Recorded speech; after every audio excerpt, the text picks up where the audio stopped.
You're just a tenant. I'm the landlord's sister. This happened 2 months ago when I moved into a new apartment.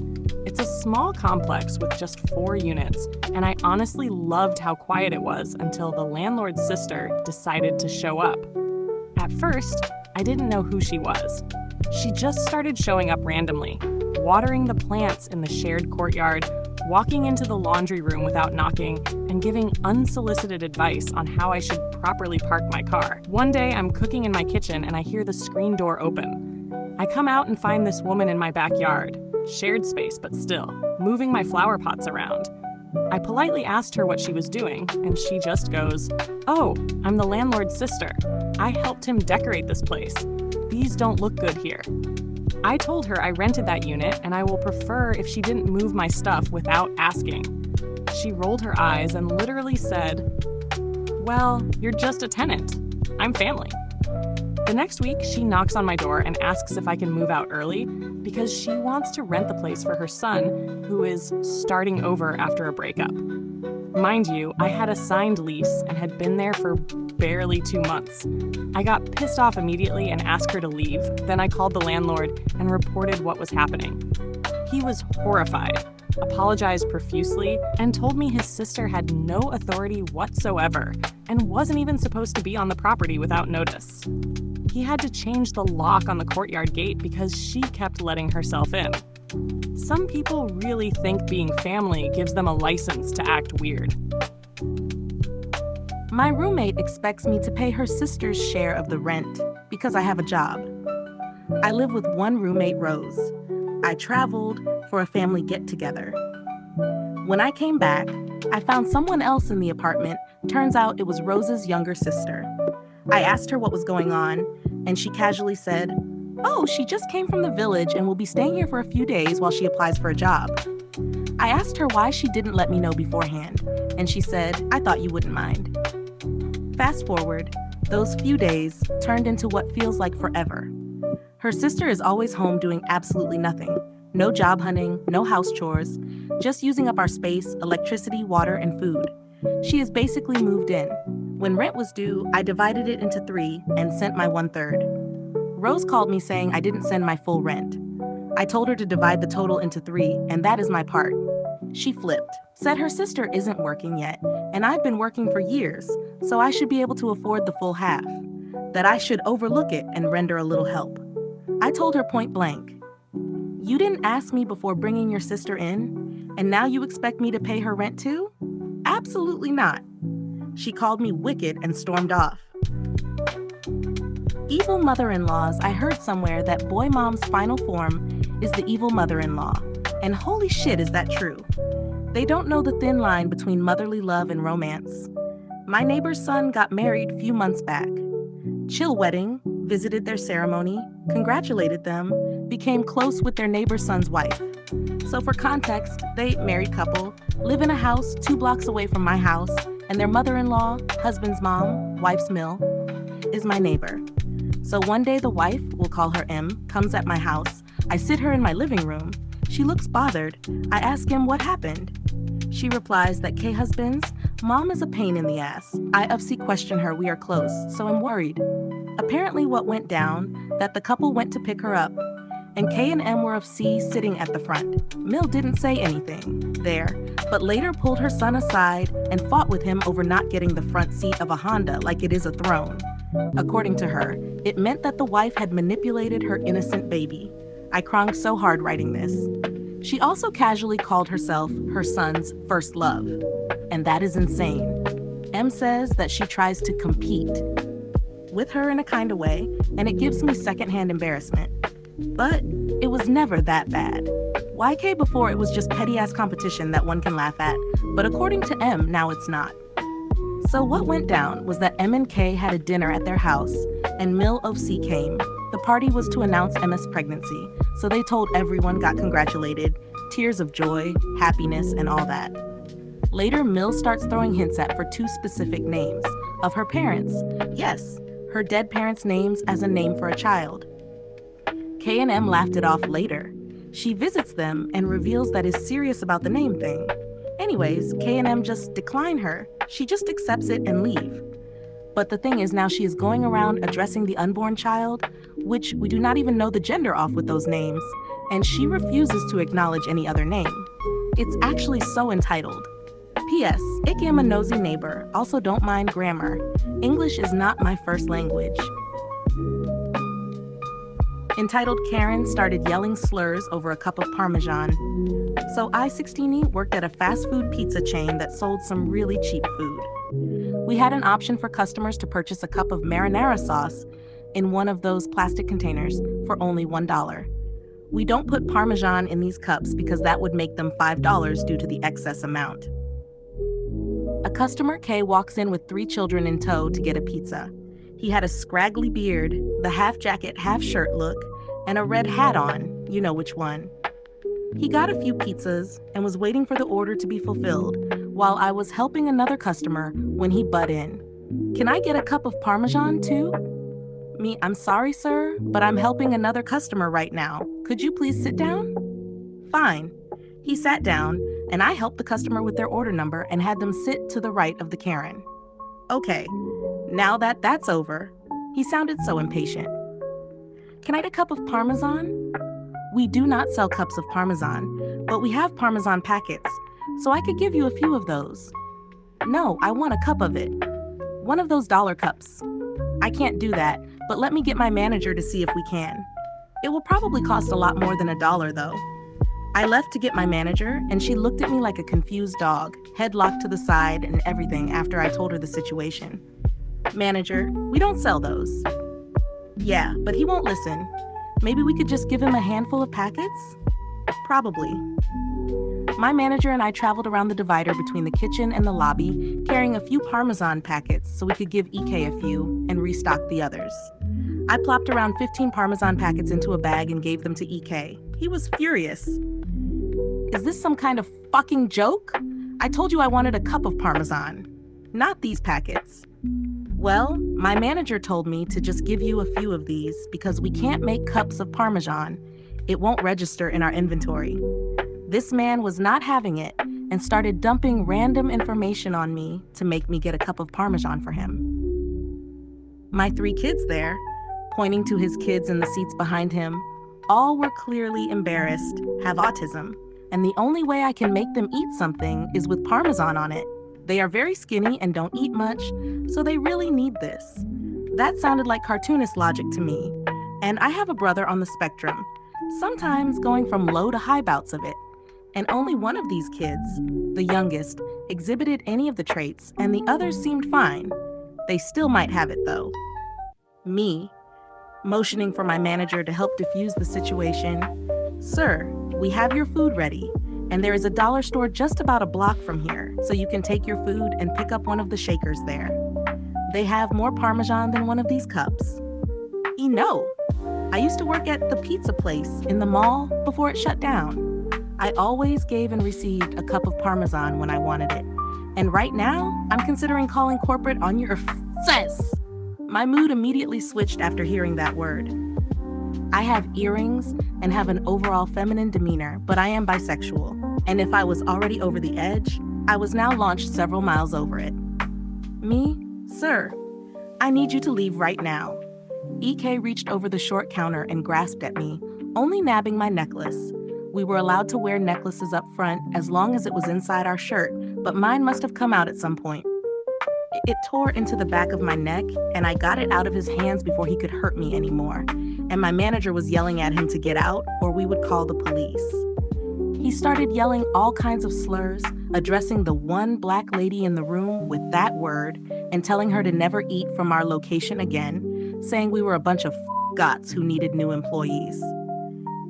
If you want someone to listen to you, maybe don't call them a slur. The lady he addressed was looking at him with daggers and was getting ready to throw hands, it looked like. He took his kids out the door, flipping us off while holding his pizzas. My manager came over and was looking at my neck. The skin was all red, but it didn't break past the first layer. It looked like a long strip of sunburn, and I never wore a necklace for the rest of the time I worked there. I wasn't going to press charges because on the security footage, his license plate was only blocked out by that stupid smoker's pillar. The one lady in there put a 50 in the tip jar and said that we were so brave for taking him on, and she said she was getting ready to sock him in the face when he called her that. But the icing on the cake, his wife called to apologize the next day.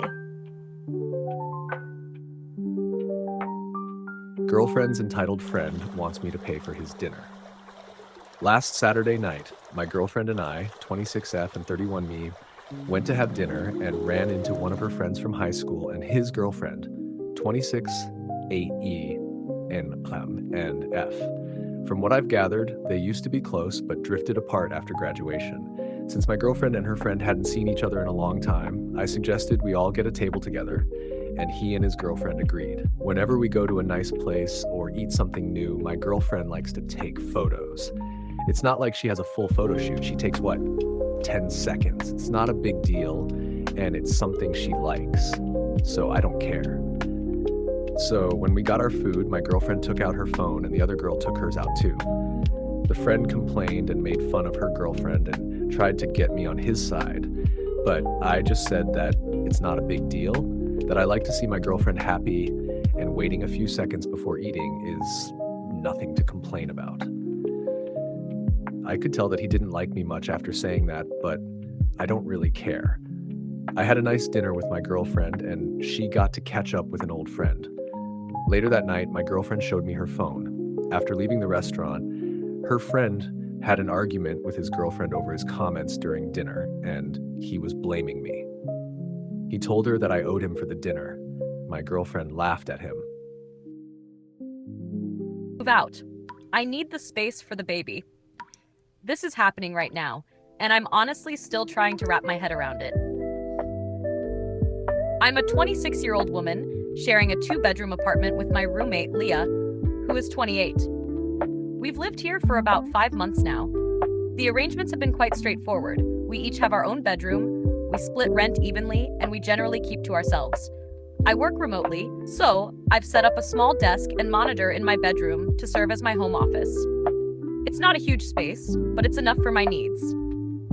About a month ago, Leah found out she was pregnant. I congratulated her and assumed she had a plan in place for whatever adjustments she needed to make. I was so wrong. Last week, she asked to have a serious talk and told me she had decided she needed the entire apartment to herself. Her reasoning was that once the baby is born, it will be too stressful and cramped to share the space with another adult.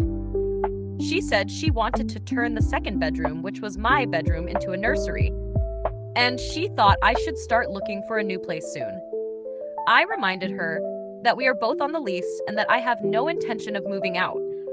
I had no prior plans of doing that, and my state was a hassle. I pay my share of the rent and bills, and I rely on this space to do my job. Her pregnancy, while important to her, does not give her the right to kick me out or repurpose my space for her convenience. She didn't take that well. She insisted that I was being inflexible and unsupportive, saying it was unfair for a newborn to be crammed into her room when there was another perfectly good bedroom in the apartment. She argued that, as someone without children, I should be more compassionate and understanding of her situation. Since then, Leah has become increasingly passive-aggressive. She slams doors, mutters comments under her breath, and frequently makes remarks about how some people only care about themselves. She keeps suggested that I should do the right thing and make space for the baby, as though her personal life choices somehow outweigh the legal agreement we both signed. I've already contacted our landlord to make sure my rights are protected in case she tries anything sneaky. I'm not going anywhere. Leah is the one who chose to have a baby mid-lease with no real plan in place. That's not my responsibility to fix. And I'm not giving up my home because she failed to think things through. If she wants more space, she can find another apartment. I'll gladly help her pack. Clueless lady tried every trick she could think of and still failed. So, a bit of general info that I promise is relevant to the story. This encounter took place a solid 15 or so years ago in a Swedish-speaking region of Finland that sees a lot of Swedish tourists every summer. And since people speak Swedish, they often don't really remember they are in another country. There are, however, two important differences to this story. Finland uses euro, and Sweden uses Swedish crowns, SEK. The exchange is about 10 SEK equals 1 euro. There is also a 1h time difference where Finland is 1h ahead of Sweden. So, to the actual story.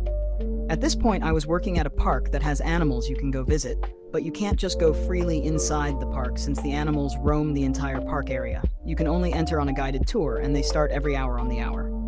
In front of the park, there is a small shop where you can buy tickets, as well as some souvenirs and some snacks and such.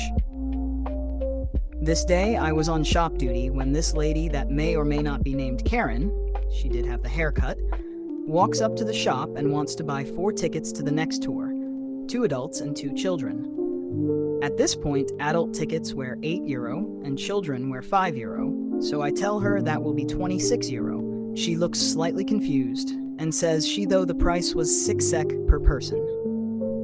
I proceed to tell her that no, that is not the price, and I point to the price list clearly displayed right next to the shop window. Well, this was apparently not the correct answer, so Karen starts telling me that our website says it's 6 SEK, so I will have to sell her the tickets for 6 SEK. This has me a bit confused. But I know the website has the correct prices on it since I looked at it just the other day, and the website absolutely would not have the price in SEK since we use euro. I tell Karen this much, but she was not having any of it.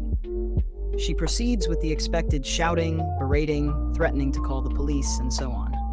I tried to ask her to show me the website where we had the price she claimed, but that was apparently not her duty. After getting nowhere fast with me, she says she wants to talk to the manager. At this point, I have had it, and I simply tell her that the manager doesn't want to talk to her, and I want her to either pay for her tickets or get out of my face. At this point, she swears we will be hearing from her, and she walks off. I know the owner and the manager, and have for a very long time. I know the manager didn't want to talk to her. I, however, called the manager just to let her know what happened in case Karen calls her. At this point, I thought the ordeal was over, but an hour or so later, Karen shows up again with the smuggest look on her face. She has managed to find our website with the price on it, and she shows me her phone screen. The website she's on is not, in fact, our website. It is some random person's personal blog page. And on this blog page, there is a scan of a local tourism agency flyer with some prices for things in the area. Thing is, the post is 6 years old, and so is the image. And the price list didn't have any currency displayed at all, just 6 pice. So this was the price for an adult ticket from 6 years ago that someone has posted on some blog. And how Karen managed to find this, I have no clue. And when I explained to her that it's not our website and we have no control over some random blog, and that she will still have to pay the regular ticket price, she absolutely loses it and just stands there screaming at me and threatening me with everything she could imagine. I was a terrible person. We were lying and tricking people. We do take responsibility for the information about us that is on the internet. She was going to call the police, and she was going to sue us, and so on and so forth. She again demanded to talk to the manager, and I told her I had talked to the manager, and the manager did in fact not want to talk to her. Eventually, she storms of a second time. The last tour of the day starts at 15 and comes back a bit before 16.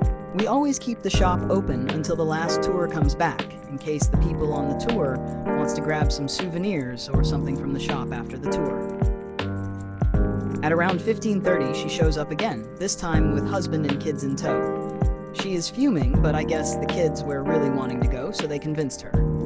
Anyway, she now says she will buy the tickets and sue us later to get the money back. Well, thing is, Karen, that the last tour for the day has left. You can come back tomorrow. The first tour starts at 10. I thought she was angry before, but at this point I was kind of scared she would have a heart attack or something. She was bright red and screaming at the top of her lungs that it says on the timetable right there, the last tour leaves at 15. Well, it turns out her clock is on Swedish time. Well, this was of course also not acceptable that we didn't inform her we ran on local time. She stood there with her embarrassed-looking family until the tour came back. She yelled at me, the guide and the other guests that we had to do a tour for her, or she would call the police and probably the King of Sweden or whatever. Well, we closed up shop with her screaming at us, and eventually the husband managed to get her to come along and leave. The manager and owner both laughed so hard when we met up a few days later, and I told them both the entire story.